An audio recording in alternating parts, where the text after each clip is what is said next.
Hey guys, Jeremy here with Simple Little Life, and welcome to the third Simple Little Life Build Along wrap-up video. Now, if you're new to the channel, you don't know what this whole build along thing is, it's a concept that one of my viewers came up with quite a while ago, but the basic idea is that we kind of all build a knife at the same time, use some of these weekly update videos on YouTube just to kind of give some instructions for the next steps, inspiration.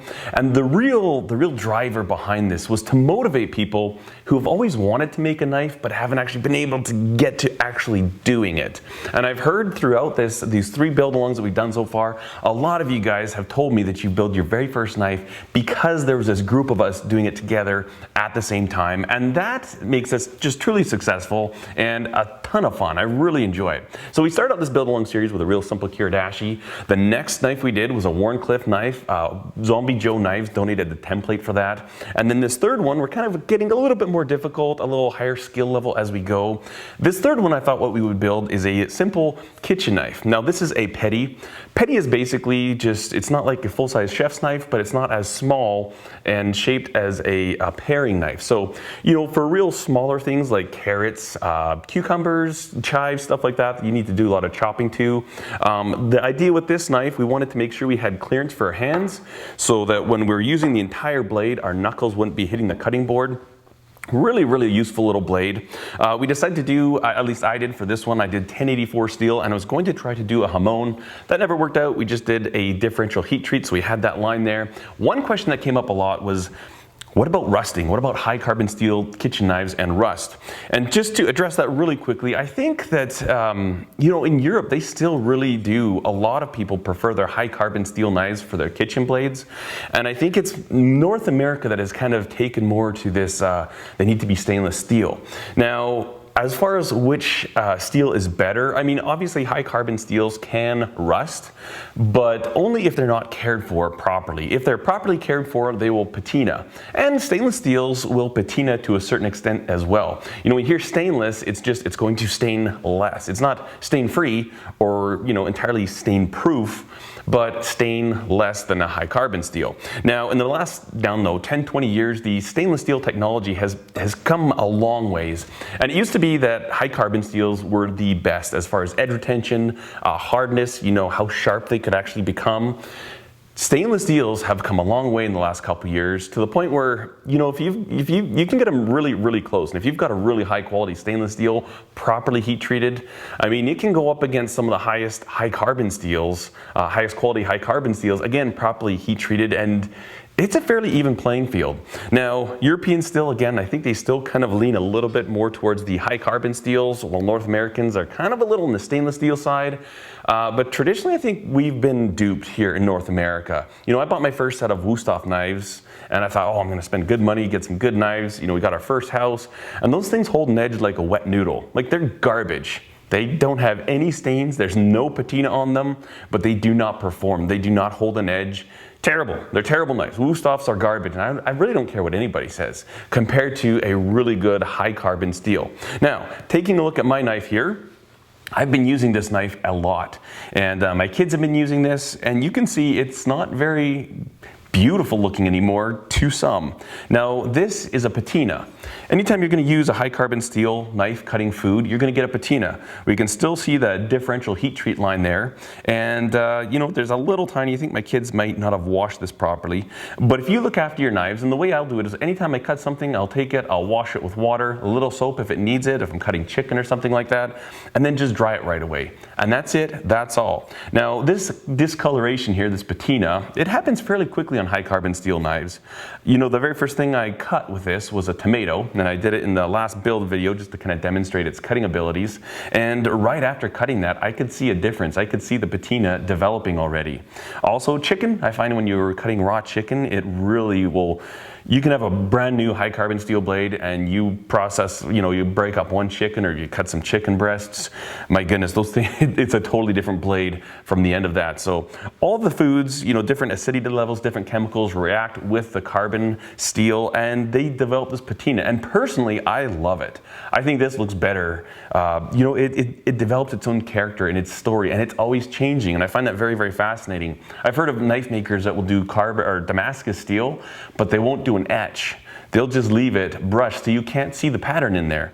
And as you use it, the patina starts to develop and it starts to reveal the pattern of the Damascus. And obviously it's not going to be perfectly even, it's going to vary, but it's a really, really interesting concept to kind of, let this knife develop its own story and create its own look as it's being used. So this has been a great knife. Like I said, we use it all the time, so we've had this done for several weeks. I cut cheese with this. This one I did a 36-inch hollow grind, so it's actually a very mild radius in here. And I find this is actually one of the best knives that we have for cutting cheese. Even like old cheddar, you cut it and it doesn't stick to it somehow, and I'm wondering if that is because of the hollow that I put onto here. But really, really great little knife. Really happy with it. If you want to see more of the details of how I built this one, some of the problems that I had with it, you can go back and watch those. But the primary purpose of this video is to share the work of you viewers, other people that have been making this knife with us. Also, you guys have been sharing this on social media, primarily Instagram, using the hashtag sllbuildalong, and it's really cool to see your progress shots and your stories, your completed knives. Really, really fun. So I'm going to go through the emails that I have been sent to date, and we're just going to take a look at what you guys have done, the different twists and variations that you've done to make this knife, this same basic concept, your own style. A lot of fun, so let's take a look at the knives that you guys have made. All right, we're going to start off with this knife. This is sent to me from Reed. He's a 17-year-old from Florida. And some info on the knife. It looks like the steel is obviously a file steel that he used. He has the same blade profile, but he went for a full tang knife. So that's really cool. That's kind of his variation on a little petty. And the handle is cherry, and he has two 1/8 inch pins. Not sure what they are. Look like brass or some type of a metal, but this is a great looking blade. All right, the next knife we'll look at is sent to me from Andrew, and he's from San Antonio, Texas. I did a lot of work in San Antonio. I love that city. And he's been making knives for about 2 years, says he still has a lot to learn, and that is absolutely for sure. I mean, I've talked to people who've been making knives for 30 years, and they still have a lot to learn. That's the fun part about it. There's always something new to learn. So the steel that he used for his knife is 1084, just like I did with mine. The wood that he used for the handle there is a granadillo. I've never heard of that, but it's a really nice looking wood there. And then he used a copper spacer. He tried the burn through method as well to burn the tang into the handle, went about 3/4 of the way through and then end up drilling the rest. And he says he needed the copper spacer there to kind of cover up the burn holes. And very nicely done. I really like it. It's so cool because it looks a lot like mine, but it's totally different. And that's the kind of the fun part about this. Eagan, Minnesota is where this next knife is from, and Wesley made this. It's a great looking blade. He mentions here that when he does custom knives for customers, he calls it the brief. What kind of direction the customer would like to go, what they're looking for, and he builds to that. So he treated the build along as a brief from a customer and made this knife for himself. So I thought that was really, really cool. The steel that he used is 80 CRV2. That bolster there is African blackwood, stabilized olive, and he put a little brass spacer in there, and I think it turned out absolutely fantastic. This was his first time doing a hamon. He says he absolutely loved it, and it turned out incredible. That is a very nice looking hamon there. Excellent work, Wesley. Just fantastic. And your photography too. Like, this image is just on point. Really highlights the entire knife with one single image. Wow, very, very well done. Thank you for taking part, and thanks for sharing this. Ben from Melbourne, Australia made this knife, and he says here he didn't quite exactly match the profile, and that is entirely fine. That's, the point isn't to make an identical knife differently, but just kind of work along the same guidelines. And this is just a really, really great version. Obviously, it's a petty knife. It resembles the same size, profile, very much the same use, but it has your own different take on it, and I think that's fantastic. So this here, he used Australian red gum for the bolster with G10, and then oak for the main part of the handle. And the steel that he used is 3mm thick, 12C27, and he did a full flat grind. This looks absolutely fantastic, Ben. Very nicely done. It's so cool to think that, I'm in Canada, we've got people in the United States and in Australia and all over the world. Croatia is the next knife we're going to look at, but we're all making this same knife together at the same time. Really, really cool. So thank you for taking part. All right, now this next one here is from Ante. And Ante actually has a YouTube channel, and he did a build video of this knife, and I just watched it today. It is a really, really great video, so I'm going to strongly recommend you go check it out. I also just subscribed to his channel. You should do the same thing. A young guy making really great stuff, so I think this is fantastic. Like I said, he is from Croatia. AV Make is his YouTube channel. Again, link in the description. This knife he made, he as well used ADCR V2, 3.2 millimeters, and curly birch for the handle. Really, really nice. And he did this with some fairly basic tools. He hand filed the bevel in there, used a Dremel to put that texturing on. You can see that in his video. And really, really fantastic. He used clay that he dug up from his backyard to make the clay for putting on the homon. And I'm telling you guys, that's the level of DIY stuff and things that you can learn on his channel. So go give him a follow, subscribe to his channel. Great to see these young people pushing themselves, trying new things. And this turned out fantastic. I really like this version of the knife, and especially the wood on that handle. That is absolutely incredible. Very nicely done. Now this is Tim's version of the knife, and his profile looks quite a bit different, but you know what? He did the homon there. And one thing that he did very interestingly when he set in his tang to the handle is that he dipped his tang in paraffin wax and then filled the hole that he had in the handle with epoxy. He actually made a little dam with tape as well and brought the epoxy way above the handle part, and you can kind of see it there. So that the bolster is essentially epoxy, and that goes down into the handle as well. So it's kind of like a one-piece bolster slash epoxy setting in there, and this is what you call a bedded tang. So he had the paraffin wax on there, filled this whole thing up with epoxy, including a little dam, set the knife down in there, let the epoxy cure, and then all he had to do is slightly heat up the blade.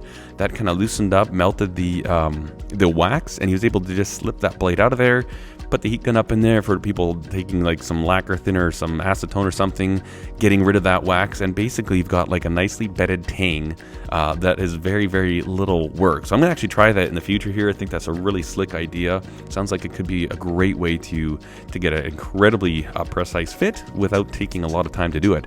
You know what, Tim, this is a fantastic looking blade. I like your take on it. Looks like you used some really interesting composite wood there. And then, you know, the clay for the homon turned out fantastic. Nice texturing on the blade. Very nicely done, Tim. Thank you for sharing this and for sharing that tip as well. I really appreciate it. That's some excellent information. Next up is this knife from Elijah, and he is 18 years old. He's been making knives for about a year ago, and he said this channel's been a lot of help, so thank you, Elijah. I'm glad it's helped you out. He used 1084 steel for this. This was actually his 5th knife that he's made, and oak and rosewood for the handle. Very nice. I think that's such a great looking blade. Great pictures too. Very nice, vivid pop in their pictures there. And 18 years old to be making a knife like this, I think that is so cool. You know, I taught a knife making class this weekend, and we were talking. I said, you know what? The knife is the most inherently useful tool to everyone on the planet. There's not one person on planet Earth that doesn't benefit from the knife. So to be able to make a tool that's universally useful, so awesome, so great. So thank you for sharing this. Excellent job. Now here's a real classy version of this knife. I like the way he's dressed this up. This is from Mike, and he just sends a picture in. Not a whole lot of information, but we can see here he's got that homon that's come through there. That looks excellent. Really nice dark wood for the handle. Looks like he's got a brass spacer and then some type of, I don't know if that's a G10 or something like that with the white, but really, really classy build. That turned out absolutely fantastic. And in this second picture, you can see the knife that he did for the second build along. So neat to see 2 of these knives in one image. Very nicely done. Excellent work, Mike, and thank you so much for sharing this. This knife here is from John, and John is actually from Strathmore, Alberta. That is really cool. Me and him need to get together so we can, John, you know what, hit me up. Feel free to come over and hang out anytime. I don't know a lot of local makers. I've been spending some time with local blacksmiths and teaching knife making classes, and it is just so much more fun.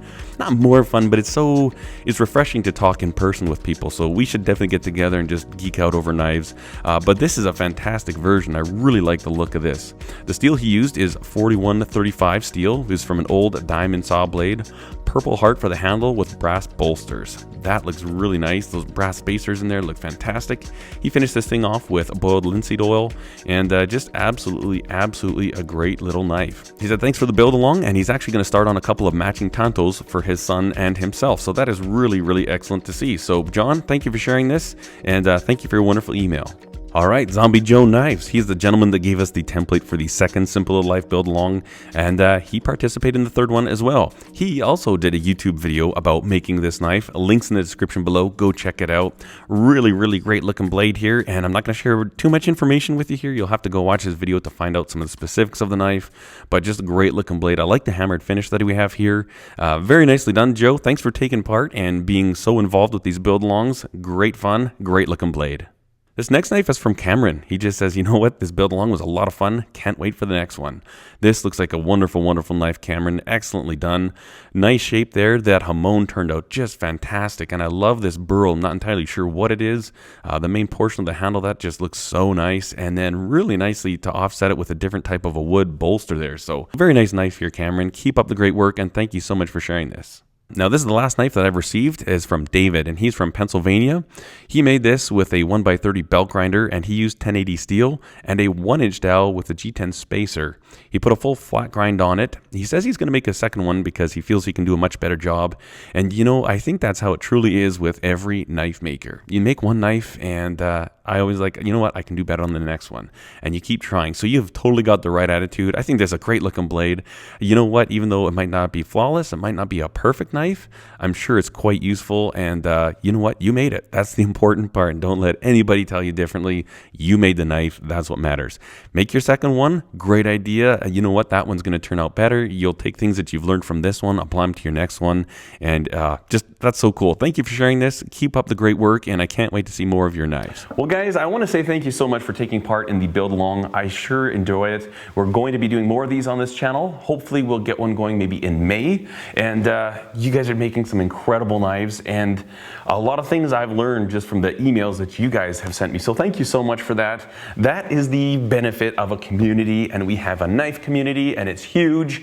It's here on YouTube, it's on Instagram, it's on, you know, the Knife Talk podcast. It's just the greatest thing. We can share from each other, inspire each other, and learn from each other. And it is so much fun. I'm very grateful to be a part of it, and thank you for taking part of it as well. I hope you liked this video, guys. If you did, give it a thumbs up. Please consider subscribing to the channel if you have not already done so. And thank you so much. I just rolled over 200,000 subscribers this weekend, so thank you for that. I genuinely appreciate it. Have a great day, and thank you so much for watching. Cheers.